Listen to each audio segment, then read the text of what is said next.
Now, this is about Russell Brand and Noam Chomsky. So I do have to say, you know, I've been pretty, I guess, critical of Noam Chomsky within the past, I'd say, year. He's made some cringe statements last year, and I was like, what has happened to Noam Chomsky?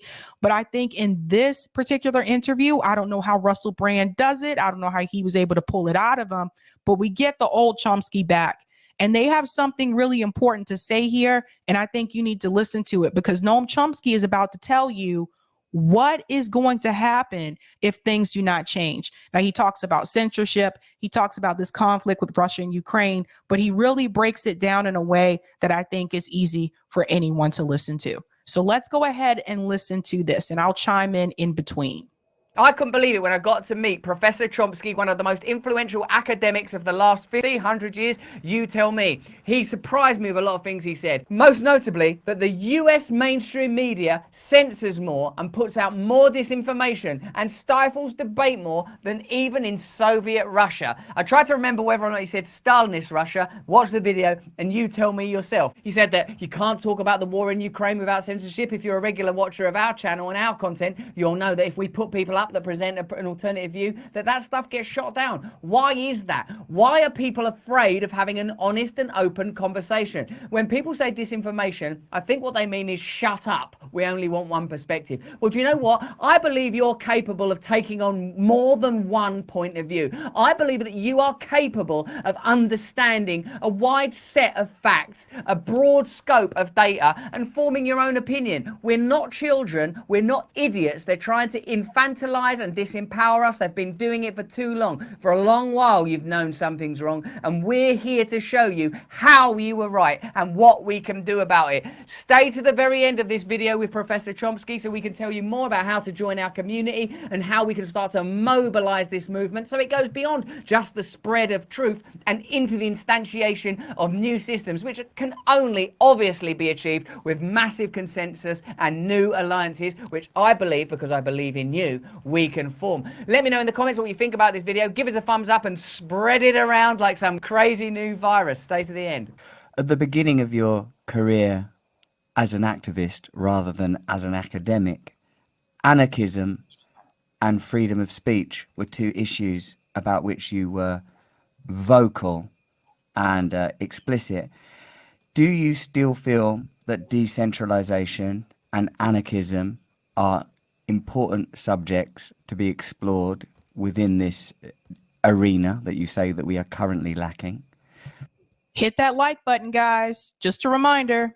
And do you feel that there is a future in some of these ideas that sometimes feel like they belong to a previous century, specifically anarchism? I think they belong to a future century. These are long-term goals that should guide us in what we do every day, but can only be approximately realized, and we can make advances towards them. But without freedom of speech, we have no hope of dealing with any of the problems that concern us. Okay. I just want to chime in here for a second. Noam Chomsky just told you without freedom of speech, we're not going to be able to tackle a lot of these problems that we deal with. This should be one of the main issues that people should be pushing right now.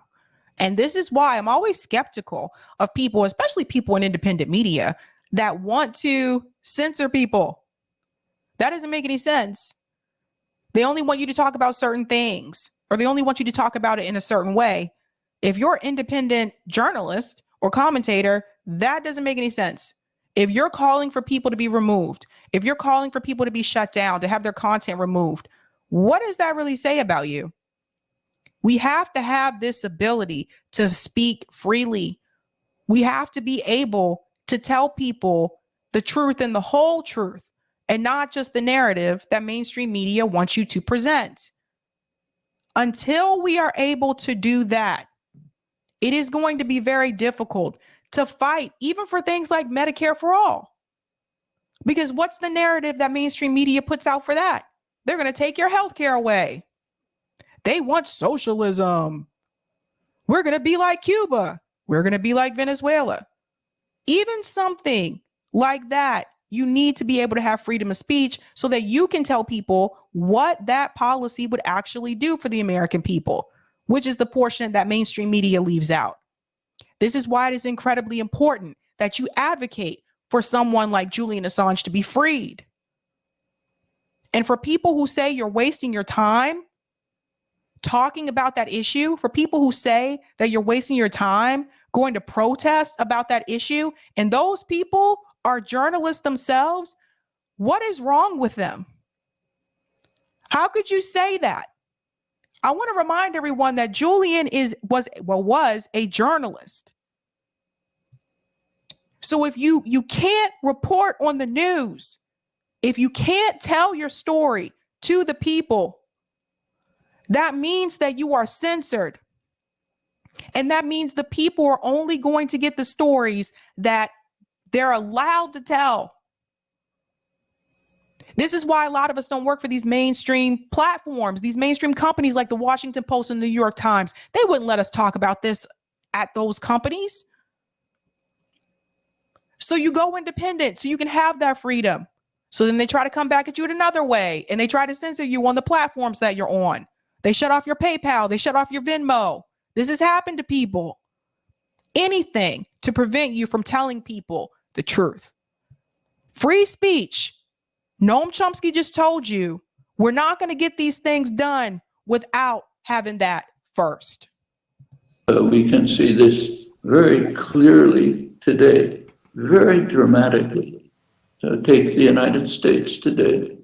It is living under a kind of totalitarian culture which has never existed in my lifetime, and That's is right. much worse in many ways than the Soviet Union before Gorbachev. Go back to the 1970s, people in Soviet Russia could access BBC, Voice of America, German television, if they wanted to find out the news. If today in the United States, you want to find out what Prime Minister Lavrov of Russia is saying, can't do it. It's barred. Americans are. That's right. And that's on purpose. So Noam Chomsky just told us it's worse now than it was back then in reference to censorship. He's right. If you want to hear what Russian media is talking about, and I got to be careful how I talk about this, what they are talking about, we can't hear it. They've pretty much blocked that off. How is that any different from the way that they censor information and media in North Korea? How is that any different? Because in North Korea, they control what comes in and what goes out in reference to the narrative, in reference to media, in reference to the news. So the people there only know what they're allowed to see. We are heading in that direction. Now, it may be hard to see that right now and say, oh, this is America. That would never happen here. You sure? How do we know it hasn't been happening all along? Something to think about. Are not permitted to hear what Russians are saying. Can't get Russian television, can't access Russian sources. That means also that fine American journalists like Chris Hedges, one of the best, is cut out, barred from Americans because he happens to have a program running on RT, Russian television. You want to find out what the adversary is saying, which is of utmost importance. You can maybe tune into Indian state television and find it out, or you can read it on Al Jazeera. But and they've also, for those who are not aware, if you're not on Twitter, a lot of the individuals that worked for RT, Twitter has labeled them as Russian affiliated media. Caleb Maupin has that tag. George Galloway has that tag now. Which is weird. He didn't before. But yeah, a lot of them have that label now on Twitter. So that makes people doubt you, right? That makes people doubt your journalism. If they see that you're posting something on Twitter in reference to, let's say, this conflict that's going on between Russia and Ukraine, and they see that tag that you have put on underneath your name, that makes them think, oh, they don't know what they're talking. I'm not going to listen to them. They're Russian affiliated media. So Twitter knows what it's doing by putting that there so that less people will listen to them. The United States has imposed constraints on freedom of access to information, which are astonishing, and which in fact go beyond what was the case in post-Stalin Soviet Russia. That's just a remarkable fact.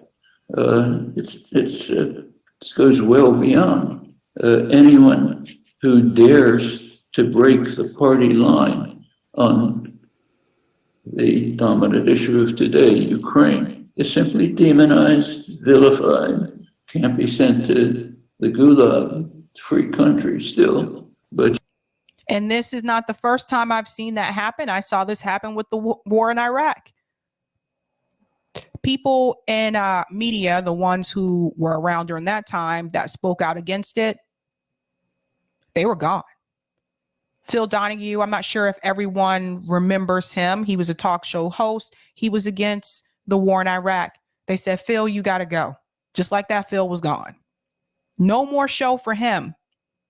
They also did this to the Dixie Chicks. And I know I brought this up on my call-in show. They also spoke out against the war in Iraq. Just like that, Dixie was gone. The Dixie Chicks couldn't book venues. This went on for like 10 years. So when people talk about celebrities being canceled, they were actually canceled. Now, later on, it became more popular and acceptable to admit, yeah, you know, they were wrong about the war in Iraq. Now you can say that. But during that time when it was going on, you could not say that. And this is what they do. And they're doing it again now. Challenging its illegitimacy, trying to overcome it. It's basically the core principle of traditional living anarchism. So that should be a guideline in anything we do. However, we should recognize that to deal with the current existential problems like climate destruction and nuclear war, we are going to have to work within the framework of existing institutions. That's obvious just from consideration of timescales. We can modify them, we can try to improve them, but they cannot be overthrown in any reasonable timescale. That's true, even though we must recognize that unconstrained free market capitalism is a recipe for suicide. Actually, business has understood this for hundreds of years. So Noam Chomsky just told you that, yes, we can make reforms here and there. I'm going to put it in my terms here. Yes, we can make reforms here and there, but, you know, you really need some type of overthrow here. He also goes on to tell you that capitalism is going to be the downfall. And he's been talking about this for years. And here we are. And I think we see this a lot this year with inflation. I think we saw this as well with the pandemic. Some of us have experienced this most of our lives, just being working class or being poor. He's telling you that capitalism is going to be the downfall. So please be aware and weary of that.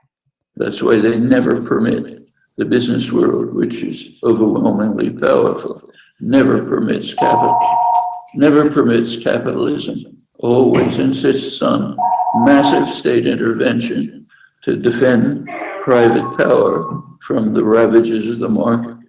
The talk about free market capitalism is propaganda. We will take what the last 40 years, which according to rhetoric are the triumph of free market capitalism, Thatcher, Reagan.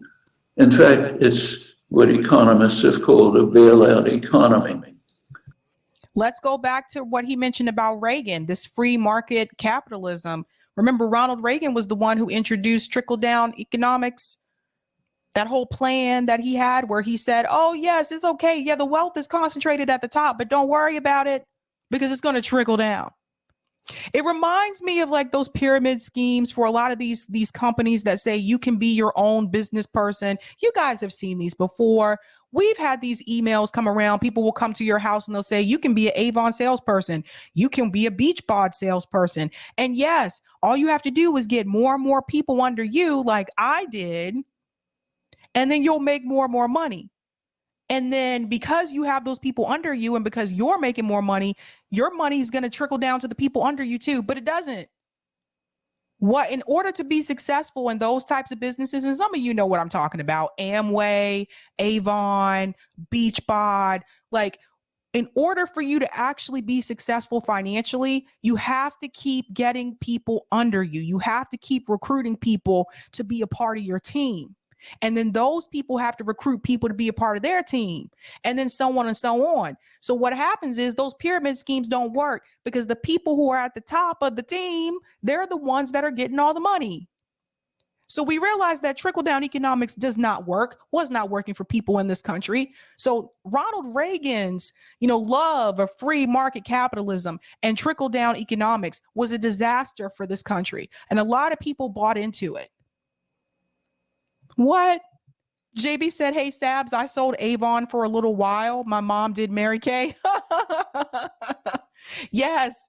Delthea Simmons. They're called MLMs. Yep. Yes. Resort to market forces has led to catastrophe after catastrophe. The state has to step in to rescue the perpetrators. I can go through the details, but it's overwhelming. When economics becomes the de facto epicenter of our ideologies, do you see that as somehow co-committant to our separation from the ecological disaster that you're describing? When our ideologies, when our cultures, when our society is built around ecology, it is built, around economics, do you see that as being part of the problem that has disconnected us from nature? How do you suppose that people have become so disconnected from nature, both inner and outer? And also, Professor, when you describe censorship to the degree that you just have, that you're saying we're living within a kind of almost unprecedented level of tyranny, certainly within the post-industrial age, how, when you have centralized power to the degree that you do, when you have censorship to the degree that you do, when you have anti-protest laws being continually introduced, and you have this 700-second ticking clock, how can we possibly intervene? And also, might I ask, when censorship is as extreme as you are describing, when the dissenting voices appear to be coming from the right, when Donald Trump is the only person advocating for de-escalation in the Ukraine-Russia conflict, where do young people, or just people broadly, start to direct their optimism? Around which principles do we start to organize, particularly when even when you, a revered thinker and philosopher and icon such as yourself, say that we should restrict ourselves to reform? Where do we find the kind of spirit? Where does the spirit come from? Because sometimes the fear somehow isn't enough, because the fear somehow leads to a kind of despair and a kind of nihilism. And from somewhere, I feel that we have to engage something that it seems to me, has long been lost, certainly since the 60s, particularly since the 80s. From where are we to find this kind of libido, this kind of love, this kind of new eros for our planet and each other in this? Russell asked like 4 questions in that one statement. Russell Brand was asking like 4 questions at once. I don't know. I hope Noam remembers everything that he just asked him because wow. But yeah, you notice Russell Brand here even brought up having that type of strength that people had in the 1960s and also the 80s. We just don't have that anymore. That same kind of fighting power that people had to fight for the civil rights movement in this country, to push back, to go out into the streets and to say, I don't care if you hit me. I don't care if you sick dogs on me. I don't care if you jail me. I don't care if you push me off of the bar stool at these lunch counters when they were doing the sit-ins. They did not care. Where is that same fight, that same power and passion with the people that we have today? And this is something that I've been talking about before. I don't see that same energy on a large scale. The last time I saw something pretty close to that was the George Floyd protest. And we see how those ended the moment that Joe Biden was elected, as if the problem of police brutality ended because we got a Democrat president. It's really sad. And you would think with all the technology that we have now, we could mobilize more, we could get more people out. But I think, I talked to Chris Hedges about this. I think that we lost something when we gained a lot of that technology. I think a lot of the younger people I talk to today, particularly former students of mine, I think they are incredibly lonely, spending a lot of time on social media, Twitter, Facebook. And yes, you're interacting with people, but it's not the same as having that interaction with them in person. It's not the same going to lunch with someone, playing basketball with someone. It's not the same, the online community versus the community that you have with people in person. So I got this sense from former students of mine that there was this great deal of loneliness at the same time, even though they were very much involved on social media. So let's hear what Noam has to say about this, because that was like 4 different questions. Technocratic wasteland. Where, Professor? Where? I'm imagining all of this being written down in the corner of your screen. I see plenty of it. I mean, I was very active in the 60s, in the aftermath. Fact of the matter is, there's more young people engaged in serious political activism today than there were in the 60s. There was a small period, the late 60s, 68, 71, short period in which there was plenty of activism. There wasn't much before. It settled down afterwards, but moved in different directions. Instead of Woodstock, what you had is deep, extensive engagement in problems of the day. Take the feminist movement, mostly developed in the 70s, not in the 60s. There were seeds set in the 60s, but then the actual developments went on. Yeah, well, don't forget the women's rights movement, though. That happened before the feminist movement. Don't forget that. Like when women, protested, there were hunger strikes that they did as well for the women's right to vote. Don't forget the suffrage movement. I would also add in there the Vietnam protest as well. So I would add those in as well. Environmental movement barely existed in the 60s. Earth Day was a breakthrough. Then it took off with direct activism. Opposition to aggression grew extensively in the Rome, not Rome, but I said Rome. And I was thinking about Noam Chomsky. Russell grabbed a big yellow pad and said, let me write this down. I am taking notes. 70s and the 80s. In fact, our doctrinal system, of course, suppresses activist achievements, doesn't want people to know about them.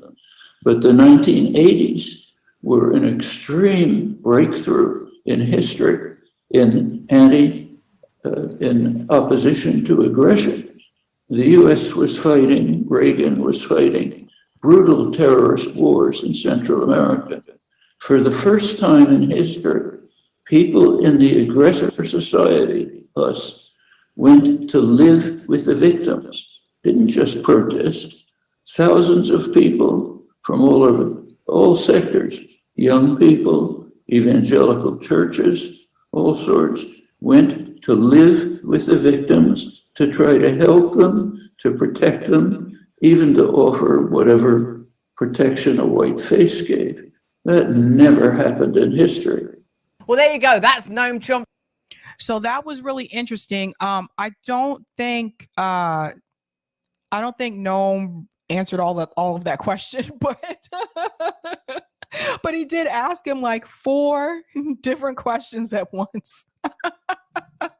But he brought up something there about the churches that I think is important, how churches were involved with actually helping people in Central America, and I don't know, do we see that much now? I mean, I know there are some churches that do have these mission trips that they do, but this was different in the sense that they were actually there to help the people during a time of conflict. Whereas now I feel like it's more about converting people to Christianity. Let's do these mission trips so we can convert people to Christianity instead of actually helping the people, trying to be in community with the people and helping improve their lives. And I think that piece is missing from the church communities today. I don't see a lot of that. And that was something I've said to people before about a lot of these churches could be helping with mutual aid too. That's really what churches used to do. They used to do like mutual aid in the communities. Let's do a food drive. Let's do these events to help so-and-so save their house. Churches used to do that. Somewhere along the way, it became like this multi-million-dollar industry for some of these pastors when they realized, oh, we can get into televangelism and I can make a lot of money and get a mega church. And I can have a fancy car and I can have a private jet and I can write books. And that's kind of where it shifted, especially with the Black church. That's where it's shifted now.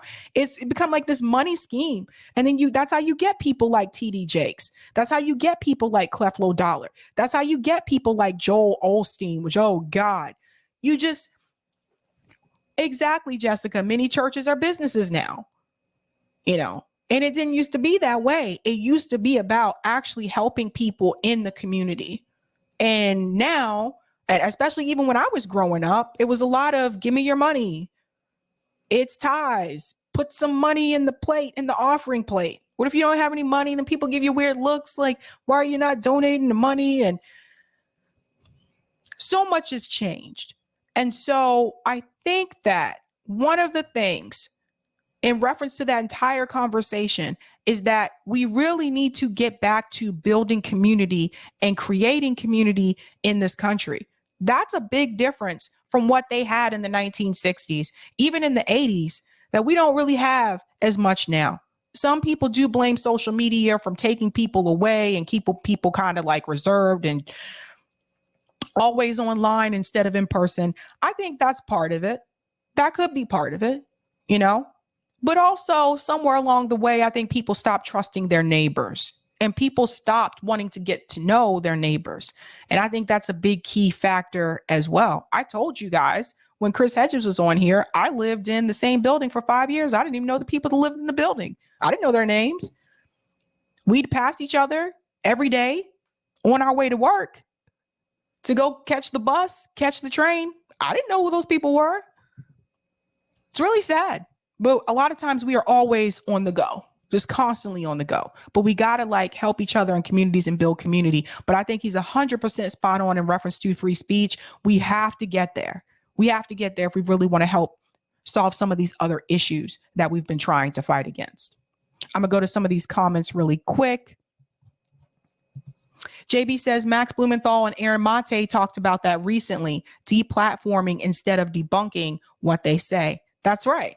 If you don't agree with the narrative that someone's pushing, why not have a debate with them instead? Or you don't even have to debate, because I don't want to, I get tired of the whole debate me, bro. I get tired of that kind of thing. But write an article, refuting what they said instead of trying to just deplatform them. It's kind of the coward way out, to be honest. A kid said Sabby speaking freely is part of the U.S. allure, or what is supposed to make the USA unique. Yet, mainstream media ensures Assange's story is not told. You're right about that one. They bury that story like no other. Bill Bradley says the government privatized censorship. They sourced it to private corporations to work around the Constitution, and some people cheer it on. Jay Taylor says this attempt to control information and speech is a sign of fascism. That's right. And there was that article that Chris Hedges wrote couple weeks ago about fascism. We're heading in that direction. Sula Moon says Chomsky told us to vote for Biden. You think he's got buyer's remorse? I would hope so. I would hope so. Jay Taylor says Reaganomics was discredited almost immediately, and David Stockman, who was the budget director who promoted it, acknowledged it didn't work. JB says to answer Russell's question, people have to have nothing to lose, mixed with a sense of outrage.